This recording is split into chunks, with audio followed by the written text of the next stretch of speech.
luy produire koom-koom la te koom-koom googu itam lu am solo la ngir croissance économique bi xam ngeen ni le premier ministre Ousmane Sonko et le gouvernement defoon nañ fi benn sortie pour def l'état des lieux gannaaw déclaration bi mu defoon ne que le Sénégal est en ruine est en ruine économique certainement gannaaw loolu nag am na benn conséquence bu mu am mooy l'agence Moody's bi nga xam ne dafa revoir à la baisse la note du Sénégal jëlee ko A3 jëm B1 teg ci nag ñu nekk en mise sous surveillance loolee nag nekk loo xam ne moo nekk conséquence su situation boobu yëpp waaye état bu Sénégal taxul pour autant mu toog di xoolee ndax am na ay réformes yoo xam ne annoncé nañ ko Clédor Sène réformes yooyu noonu mu ngi comprendre notamment l'adoption de systèmes financiers intégrés et informatisés loolu di contribuer plus à la transparence et contourner les détournements de fonds, le renforcement des mécanismes de contrôle et l'amélioration de la coordination institutionnelle pour garantir une prise de décision efficace, certainement centralisation bi par rapport aux dépenses publiques. Et tout ceci, ajoute le ministère des Finances, nee na, il sera réalisé en cohérence avec les normes communautaires de la CEDEAO et de l'UEMOA. Tey réforme yooyu yaakaar nga ne dina mën a conduire à la souveraineté économique et tout ce qu'il y a à prévoir pour que Sénégal ait cette économie solide-là. Mais tout à fait, parce que réforme yooyu ça va dans le bon sens. C'est-à-dire suñu instrument budgétaire dañ ko war a maîtriser. Suñu gestion de nos avoirs et de nos deniers publics dañ ko war a gën a mën a tracer.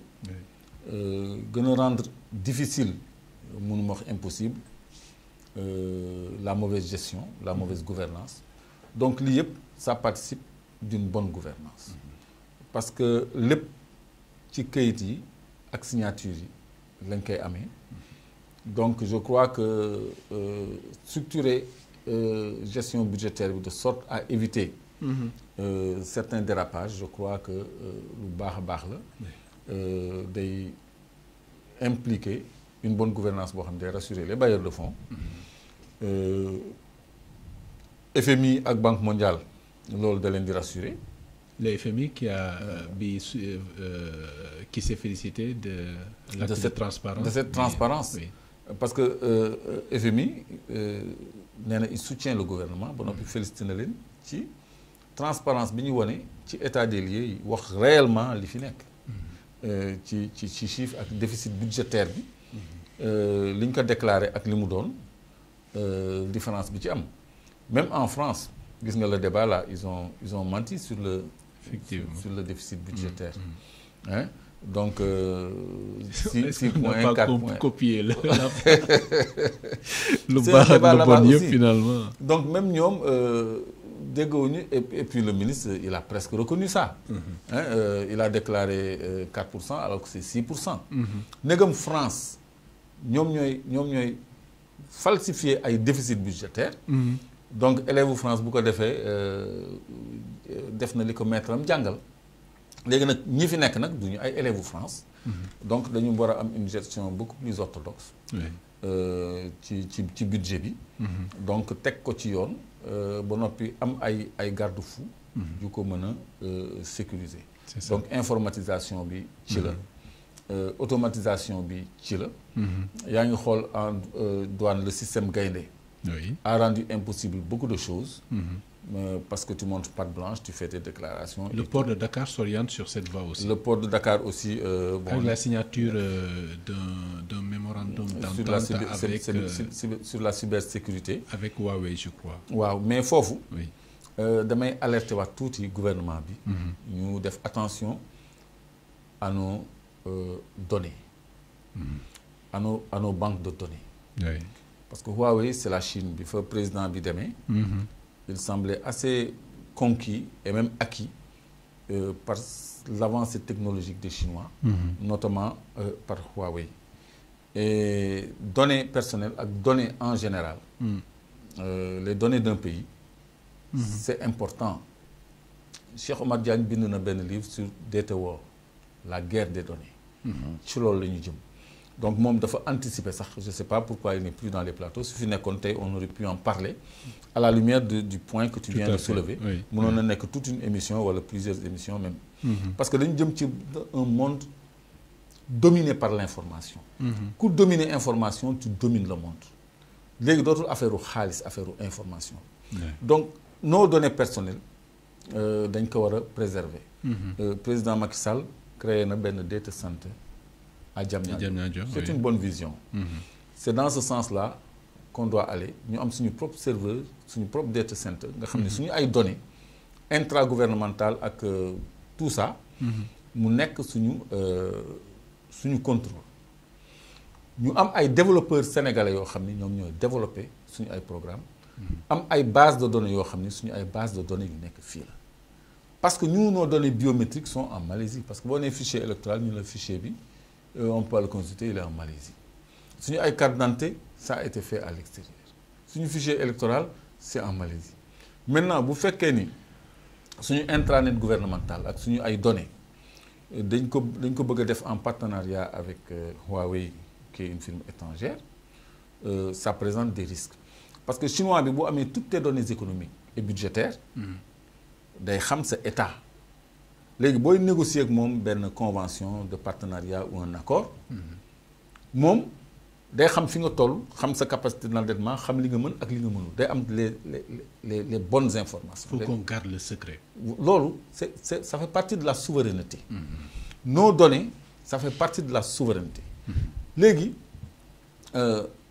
les données elles-mêmes ñun dañu war a renforcer le data center de Diamniadio de sorte à pouvoir gérer nos propres données ba noppi on a des développeurs yu xarañ on a des ingénieurs des génies informatiques fii au Sénégal et à l'extérieur yoo xam ne mën nañu defar ay développement yoo xam ne ñun moom la ñu soxla léegi loolu c'est le côté intelligence mu ñuy wax software nga xam ne ay programme la ay xalaatu nit la pour créer des solutions mais am na beneen côté boo xam ni hardware la c'est le matériel donc sur le plan du matériel tu es obligé d'acheter des serveurs des ordinateurs mais de façon sécurisée mais coopération sur le plan du soft je crois que loolu ñun waruñu ci dem parce que dañu war a appuyer ci suñu ay propres développeurs comme ni ñuy def ci système gaynde bi nga xam ne ñun ñoo ko def ñu mën a gérer suñu ay propres bases de données parce que base de données yooyu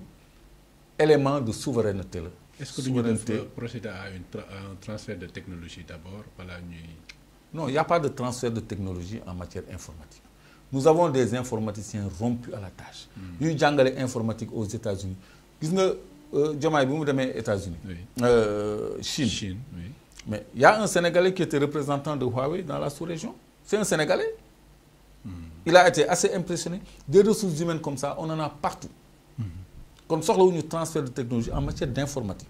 On a une ingénierie informatique très performante au Sénégal. Même dans la Silicon Valley, il y a des Sénégalais. Il y a même Silicon Valley, même Sénégal, il y a des dof ñoo fi nekk. Donc, là, on a un transfert de compétences. Les compétences existent, les ressources humaines de qualité existent. Il faut créer des centres de traitement et de sauvegarde de nos données. Les données, l'intranet gouvernemental doit être sécurisé. Parce que c'est des informations qui ont trait à la gestion et à la sécurité du Sénégal. Parce que dafa am sax élément de sécurité. yow bu ñu xamee sa capacité de stockage d'hydrocarbures, xam sa production d'eau, d'électricité, xam sa budget fu mu toll, xam sa endettement fu mu toll, xam sa richesse lu muy, xam say communication, mën a déglu li ngay waxanteeg nit ñi. Mais je donne l'exemple de Yango. Yango, tu sais, c'est les Russes. Oui. Mais tey jii allô, je veux aller quelque part. Le chauffeur, il voit, mais c'est Clédor qui appelle. Oui, Clédor, comment tu vas? Il le sait. Il sait où j'habite, où il vient me chercher. Parce que jox nañ ko géolocalisation ak yoon sax bi muy jaar wax ko nombre de kilomètres bi temps bi muy def par rapport au trafic. Tout ça, ce sont nos données à nous. Moi, de mon côté, je vois la couleur de sa voiture. On me dit la marque de sa voiture, le nom du chauffeur et son numéro de téléphone. Mais tout ça, c'est des informations personnelles. Yo xam ni Sénégal le concerné. Donc ce genre d'application, moi, je crois que nos développeurs doivent proposer des applications comme ça.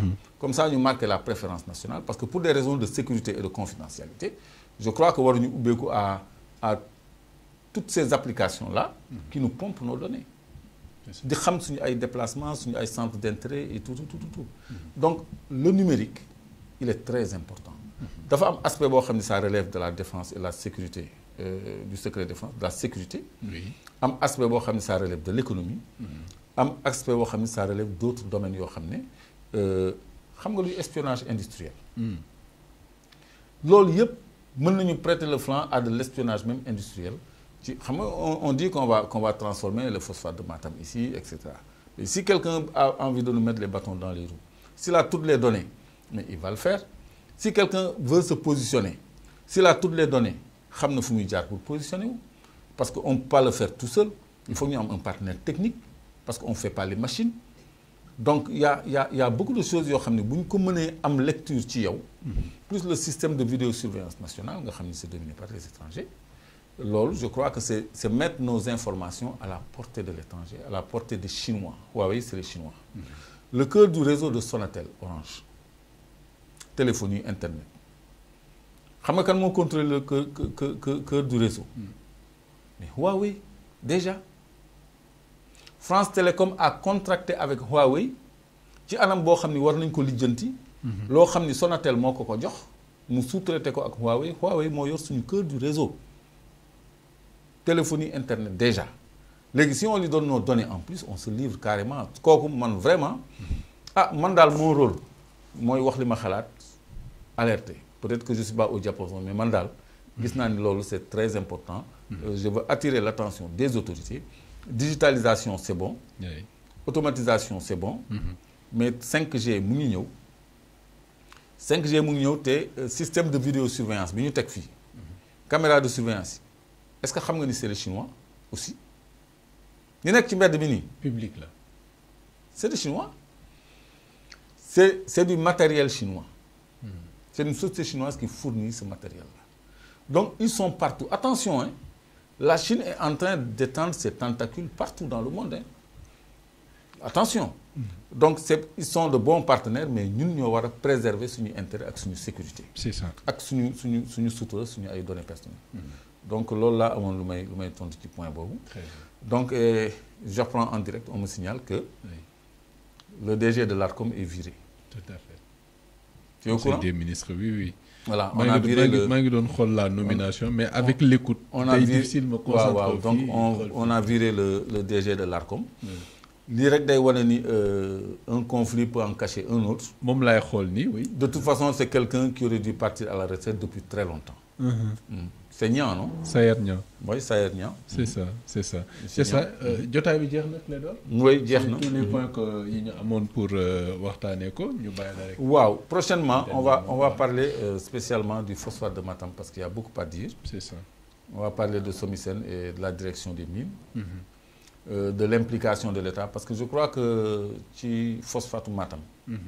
am na ay actifs yoo xam ne état daf ko war a récupérer. beneen yoon tamit dinañu wax ci or bi ci beneen aspect. boo xam ni